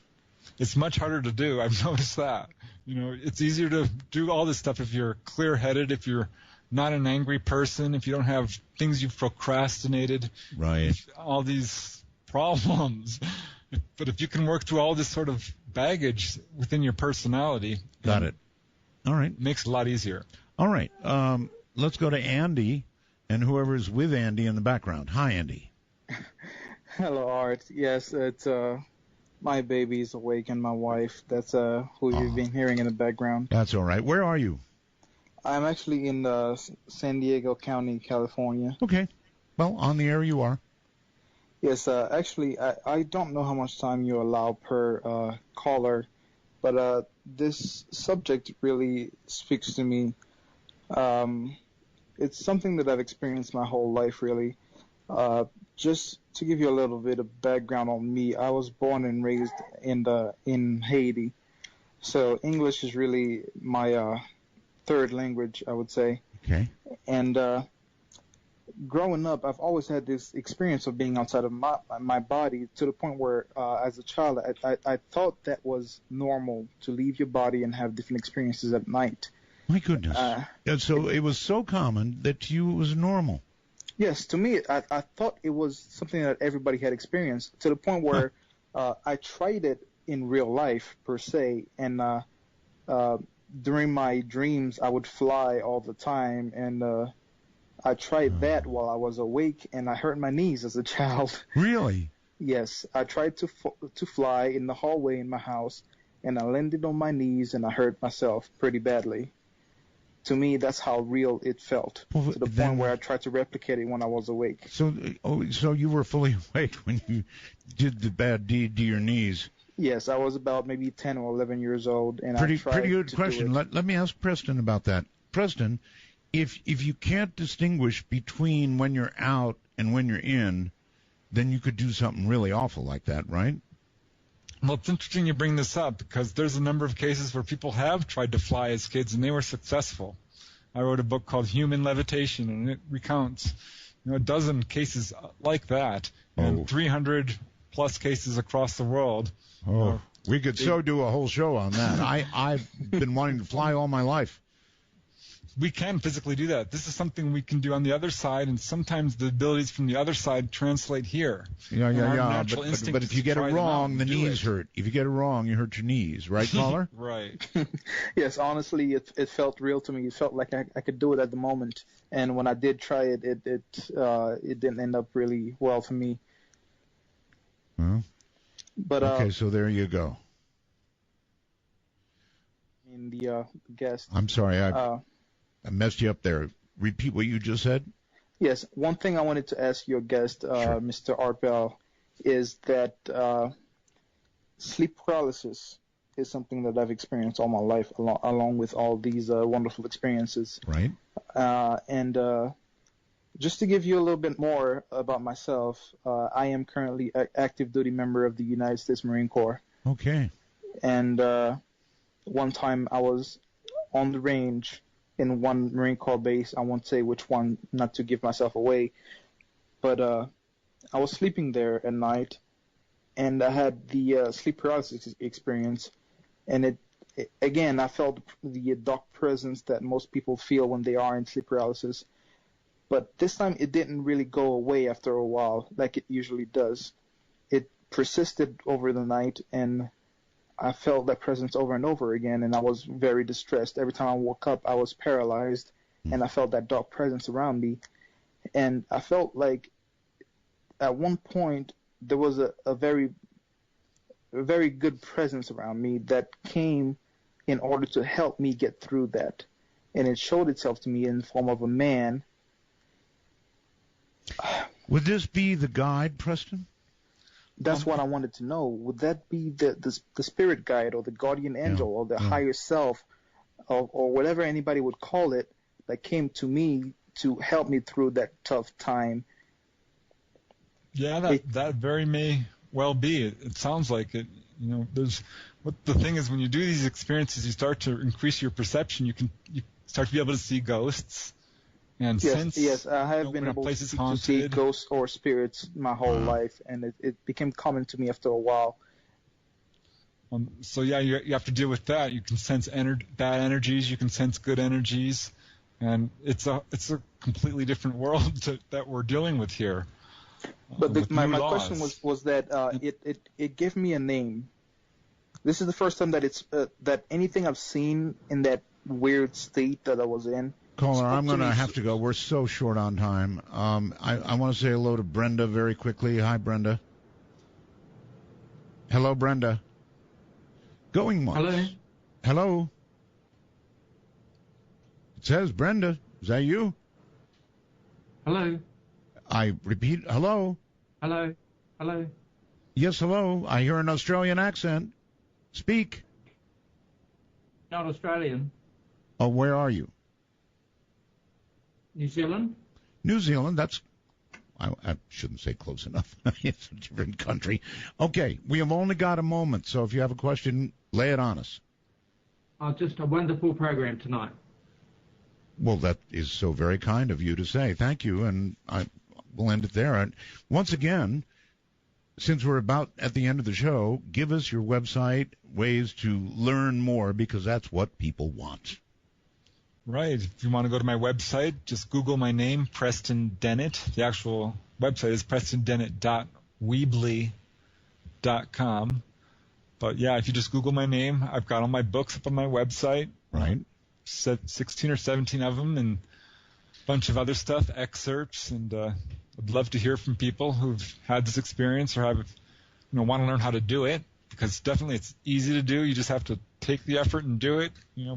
Knuckle down. Well, you obviously know a very great deal about it and have done a lot of it, which makes you such a joy to interview because, I don't know, you've been down, the good part, the bad part, you've been through it all. Preston, thank you for being on the program.